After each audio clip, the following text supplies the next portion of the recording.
Chapter 17. Help! As Frank and Joe got out of their sleeping bags to spring upon the intruder, Chet Morton unexpectedly began to laugh. "Oh, stop it! Ha! Cut it out, will ya?" The black figure had not moved, but Chet was thrashing about on the ground, laughing convulsively. "Chet!" Joe cried as he groped for his flashlight, and then he muttered to Frank, "Has he gone out of his mind?" "No!" gasped Chet. "Stop licking my face, Mystery! How can a fella talk?" Two flashlight beams illuminated the scene in the same instant. Standing nearby was the mute boy, Simon, and the little beagle, with tail whipping about happily, was leaping on Chet with a fierce affection. "Oh boy," Joe exclaimed, grinning. "You gave us a scare, Simon." "We can't keep Mystery with us now," said Frank. "We don't know where we'll be from one day to the next." Scooping up Mystery in a quick movement, Frank thrust the animal into Simon's arms. "Simon, please look after our little dog a little longer, okay?" To their astonishment, Simon placed the beagle on the ground, and then pointing quickly at Frank, Joe, and Chet in succession, he waved them away frantically with both arms. "I think he says for us to clear out," interpreted Joe. "He must mean we're in some danger. Is that it, Simon?" Frank had already put his pad and pencil into the mute boy's hands. Now, while Frank and Joe shone their lights on the page, he quickly sketched a picture of a small windowless cabin, with a gun barrel pointing menacingly from the door. "Donner's place," Joe muttered. "And he has a gun. Well, we knew that already, and we weren't going near there tonight anyhow." "Hold on," Frank warned. "He's drawing something else." Simon had not yet finished. Next to the cabin, he drew sketches of two owls seated side by side. With amazing skill, Simon sketched the fierce owl eyes and beak of each. But one of the birds had high pointed ear tufts, and the other seemed to have no ears at all, and had a round, mask-like face, similar to that of a monkey. "Great sketches," Joe commented. One of his hobbies was ornithology. Now, studying the drawings, he told the others, "The one with prominent ears is a screech owl. He does the wailing, and Monkey Face here is a barn owl. He does the screeching." "Hey, what are you doing?" Chet asked suddenly. Simon, after drawing two very accurate pictures, took his pencil and crossed them both out. Once again, he waved the boys away from him. "I don't get it," said Frank, puzzled. "Are you afraid of owls?" Simon shook his head vigorously. "Do you connect their cries with the witch of the Black Hollow, and want to protect us from her?" Again, Simon shook his head. "Maybe he means Donner is going to shoot the owls?" suggested Chet. But more denials. "I give up," said Joe. "But listen, Simon. Witches, owls, Donner, nobody's going to drive us out of these woods. We're staying, get it?" Peering intently at the determined faces of his new friends, the strange boy looked frustrated. He gathered Mystery up in his arms. As silently as he appeared, he glided off among the trees. "I wish I knew what he was driving at," Chet remarked. Meanwhile, Frank and Joe had switched off their flashlights to save batteries. As the three stood together in silence, a faint flicker appeared in the sky. "Lightning," Frank commented. "Very far away as of yet, but it must mean a strong storm is coming. Wish there were a cave, preferably without rattlesnakes for us to take shelter in." "Don't worry," Joe assured him. "The storm is far away. It may never reach here. Let's get some shut-eye." Thoroughly tired, the three friends lay down once more and fell asleep immediately. Some time later, Joe found himself wide awake.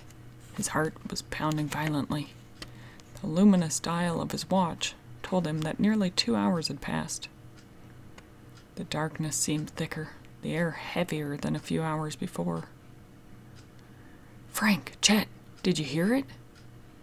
"Yes," came Frank's tense, whispered answer.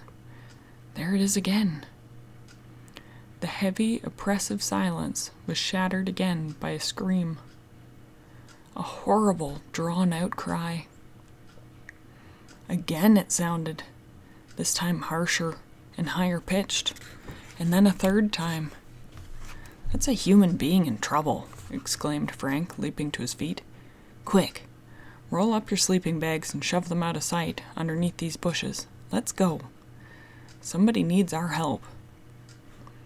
"This witch may be more real than we thought," said Chet as he hurriedly slipped into his shoes.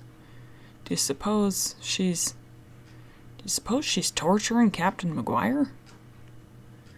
Fully awake now, and every sense alert, the boys listened intently to the blood-chilling screams as they were repeated. To add to the weirdness, the woods were illuminated by the flash of lightning.